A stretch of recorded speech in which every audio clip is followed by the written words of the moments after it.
So the Scarecrow banner's nice. The mangled form of a terrifying Scarecrow. Spent too long under Morrsleep's glow. That's like a dark, evil moon.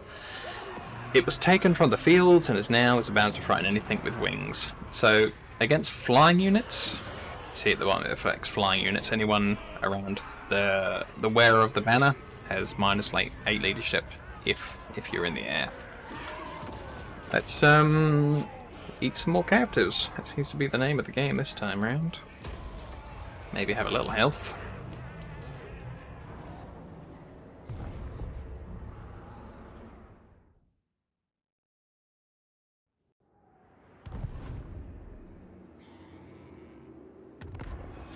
A quest has been issued, mighty lord. A great adventure beckons. Be wary, though, for while the potential rewards are great, so too are the perils. So, in addition to being different right from the start, all the legendary lords, you also have magical quest items that are specific to that legendary lord. So this is a big part of the gameplay for playing this greenskin over one of the other greenskins. So, win the following battle with Azhag the Slaughterer's army to gain the Crown of Sorcery, which is what you can see there in the picture. The greenskin tribes in the far north fight Chopper and Claw over the few spoils offered by the hostile barren lands. But it was there that Azhag found his ancient crown, steeped in dark magic. Ever since, the crown has provided him with dark powers and useful, if occasionally confusing, advice, allowing Azhag to seize control of the mighty fortress of the Red Eye Mountains. Now the crown whispers for further power, for it is missing a piece that was left behind when Azhag first snatched the crown from the underground ruin of the ancient Umi, human, city of Toddenheim. Todtheim? Whatever. The Chaos Wastes are a weird and dangerous place, but the faint whispering voice of the ancient evil within Azhag's head grows even louder. The crown yearns to be whole again. 5,000 gold for winning it. Some massive casualty replenishment for all armies for a couple of turns, because you will lose some casualties doing your quest battle. And I'll gain the Crown of Sorcery. The Crown of Sorcery was found in the ruins of Todtheim by Azhag the Slaughterer. Its malign influence has helped the warboss carve a path of destruction through the Empire, for the crown whispers advice and grants the wearer the power of death magic. 5 control for any province I'm standing in. Good, everyone falls into line. My army cannot be damaged by vampiric attrition. Enables Law of Death magic. Miscard's chance is lowered, which is good. You don't want your spells blowing up on you. And I gained a bound spell, Gaze of Nagash, which has no magic cost because it's a spell bound to the hat. And it does some stuff. You fire at people, it hurts them. Good times.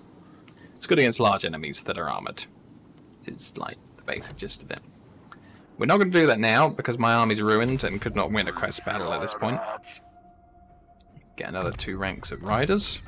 So I now have the full 12% 12 for any cavalry I do finally get.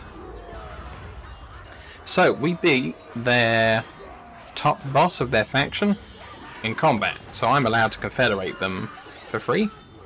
So you can just kill them off and not confederate, or you can let them live and get some diplomacy with them. Both silly options that you don't really want to do unless there's some really strange reason. And the main one, we're going to form a confederation with them. You are the best boss. Show these boys what it's like to fight in the greatest war they've ever seen. Ornery Backslider, leader of the Red-Eyed tribe, has been defeated. The Greenskins tribal hierarchy is brutal but simple. Bash in enough heads and take enough loot, sooner or later you're going to get some mobs and become a war boss. Beat up another war boss in battle, his mob becomes yours too. Since loyalty is a concept that neither orcs or goblins really care for. Be aware that subjugating another war boss and his tribe also means taking over their territory, leading to a larger empire to oversee. Perhaps just keep things simple, and bash in his head too. Sabotage, my lord. An enemy power has sent a hero to disrupt the running of your domain. This act of aggression cannot be left unanswered. It's funny, because now the list says, my own hero attacked my own lord. but of course it belonged to the other faction just a minute ago. But yeah, there you go, he works for me now. Consider merging some units in this army, my lord. They will be better placed to survive the glorious battles to come. So this is an interesting tooltip. If you want, you can click a couple of units and merge them together, giving you the health of, you know, both of them combined. But it deletes the other unit and any ranks that they've gained, so generally I don't like to do it, unless times are desperate. I am a rune lord, not some smith. I am true power. I ended up with some okayish replenishment because this became sort of my terrain, I guess. No, maybe that wouldn't have counted until this turn. Yeah, my health is kind of okay. Still got 19 of my units, they're alright. I'll probably kill off these guys. Finish the army, get some money, get some more replenishment back for eating them. And just carry on as I am. This was the town I gained. These were the lords I took over for. Because it's put me at negative 1,000 income, I might delete some of the stuff that I got from him. But I did want the town for free. It's got a wolf den.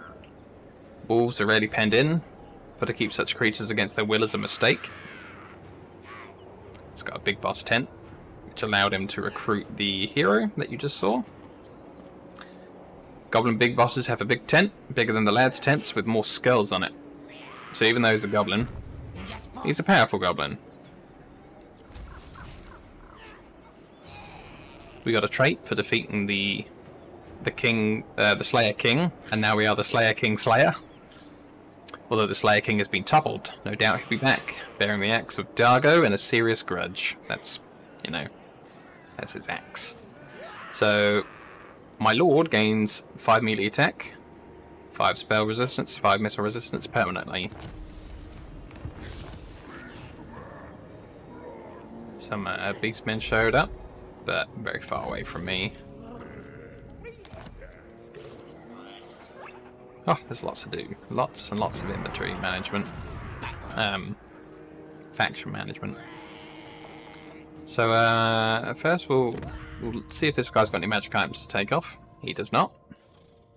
And then we'll disband him, because we don't really need another expensive lord. That saved me most of the money, just doing that. This guy...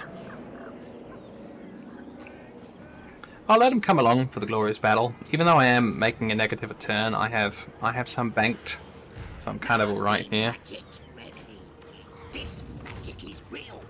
I'll sprint him up to here in March stance, so that he can participate in the glorious battle.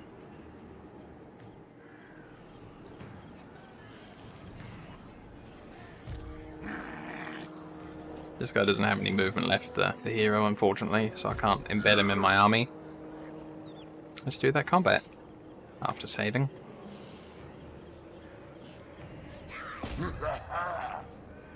Your army will be joined by reinforcements in battle, my lord, should you decide to fight. All the better to surround the enemy and drive them off the field. It's true. So, I think I'll leave all my injured guys behind, and maybe charge in with people that will live through the combat. I think that's the wisest choice here. Let's go ahead and dunk everyone in injured group in some corner somewhere.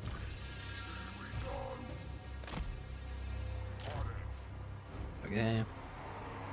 Everyone else that's kind of injured will probably survive, they're tough enough.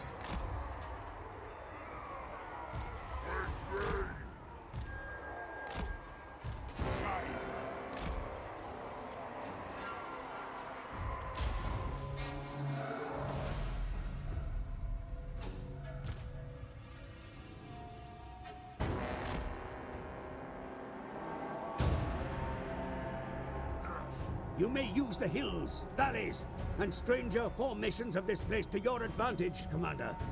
The terrain can conceal your forces.